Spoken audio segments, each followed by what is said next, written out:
Hey, what's up, gang? How's everybody doing today? Today I want to talk a little bit about, some of the key things that I've learned over 20 years.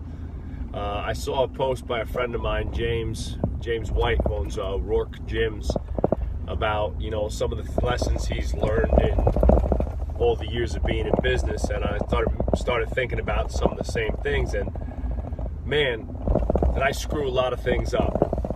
Honestly, I think one of the biggest issues that I see in young people, and this goes all the way down, from our interns and young coaches that we have working with us, or that I meet at conferences or through our Business of Strength outlets or at other training mentorships and such, is the inability to listen to OGs and people who've been there, done that before, and take, real heed in what they're saying, and then go back and take a real deep look at what they're doing in their own businesses or within their own, career path, to make some adjustments, to not fall into those same pitfalls. And, I know that, when I was 22, you really couldn't tell me much.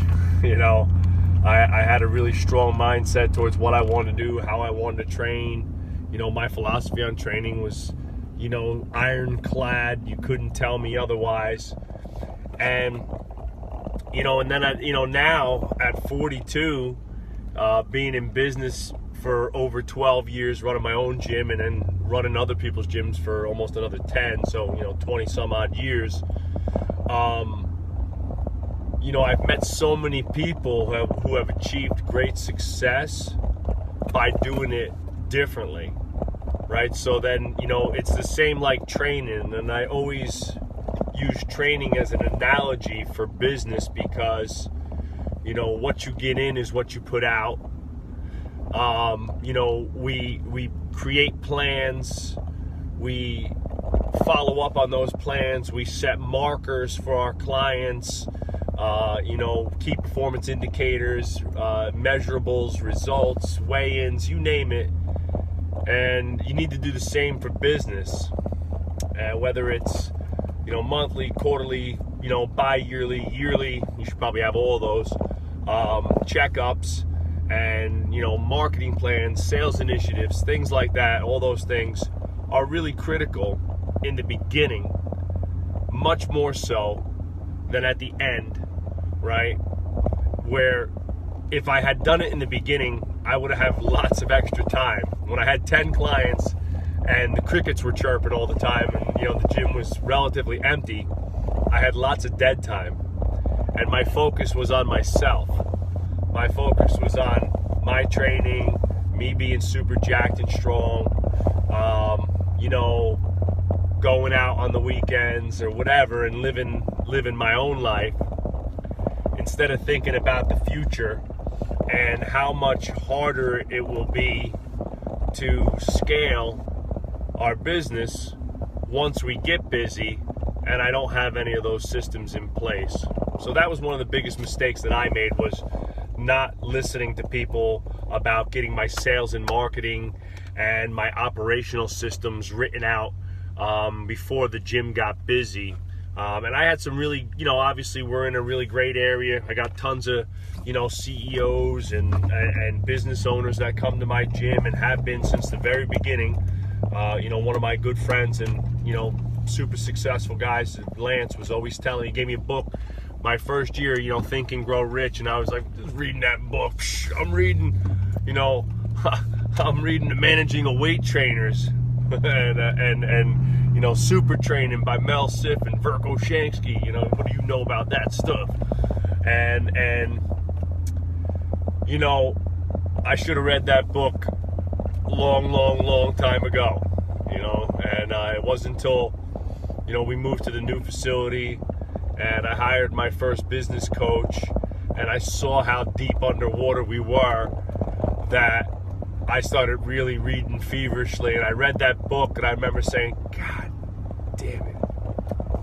God, I wasted like 4 years. What a dumbass, and it just gave me such a perspective on, planning, purpose, passion, and really setting a mindset for success, and getting rid of that scarcity mindset and the fear of systemizing, the fear of selling out, the fear of McDonaldization, right, and growing too much.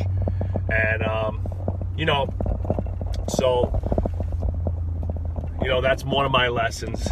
The other one is overcommitting, and I think as a new business, you're so eager to please and so eager to do business with anybody who comes around. Bone broth, lemon juice, Himalayan sea salt every morning. That's your free tip for today. And I was so busy to please, so eager to please everybody that, you wind up doing things that may not be the best fit. A lot of them were good. It's not like I was doing birthday parties and dressing up in a Barney suit or anything like that. But the reality is that you overextend yourself. And, I'm doing sessions from 6 in the morning. Client comes in. Oh, I really want to train. No, I don't train adults. Lance was the first one to wear me down. No, I don't train adults, only athletes. Well, I'm an athlete. You ain't no athlete. Get out of here. And I play tennis. And fine, I figured I'd whoop his ass into the ground. I'm going to bury this dude. And he's never coming back, right? So that's exactly what I did. I crushed him. I had him doing all speed ladders, pushing the sleds, box jump stuff, most 45-year-old dudes aren't doing. And he was absolutely crippled sore. And that son of a bitch kept coming back, right? And, then your pigeon, Lance turned out to be one of the best things that's happened to my business and our gym. But, but you wind up taking one, and then it's another, right? And it created a snowball effect, changed the dynamic of our gym greatly for the better. But at the time, I was, then I started taking sessions at 6, 7, 8 in the morning. Now I'm doing sessions from 6 a.m. to 9 p.m. I'm finishing up I used to train my partner Dan and our college crew at 7 o'clock at night. We wouldn't get out of there till 9. By the time we were done, it was almost 9. By the time I cleaned up and closed the gym up, it was 9:30. I was home, 10 o'clock at night, most nights. And, so I'm working a, 15, 16-hour day, 4 or 5 days a week, plus the weekends. And that led to that coach-owner paradox that I talk about, where it's like, if you are the owner of a gym, you have to work on gym business. You have to set time for programming, periodization, and the mentoring of your clients from a physical and training perspective. But then you also have to set time to work on the business and growing that business, systemizing that business, having a plan for moving forward, having a plan for growth, having a plan for hiring employees. I had none of those things. I buried myself in the training books and believed that I achieved some success in that area, where I had a great method of training. I had a great gym that was pumping out great athletes and results. But when I moved to a bigger space, and all of a sudden I had a couple employees, and all of a sudden the bills were real, right? Things started to, get sticky. And, we kind of had to take 2 steps backwards to move forward again. And I hate to see business owners make that mistake. And last but not least, all you fucking haters, trolls, bottom feeding, pond scum, shit with corn motherfuckers. I don't understand why in our industry there's so much shit talking about people's methods, people's gyms, people's, whatever they do inside their gym. You have no fucking idea what I or anyone else does, what their program looks like, what their life looks like, what their thought processes are. Get off that fucking shit. That is just, you never see a doctor shit talking another doctor on Instagram. You never see a high level CEO, right? You only see our president doing that shit, right? That is what's killing our industry. Stop with the troll bullshit. All right, you do you. Put the blinders on, stay fucking focused, and worry about your own goddamn business and your own shit. That's my rant.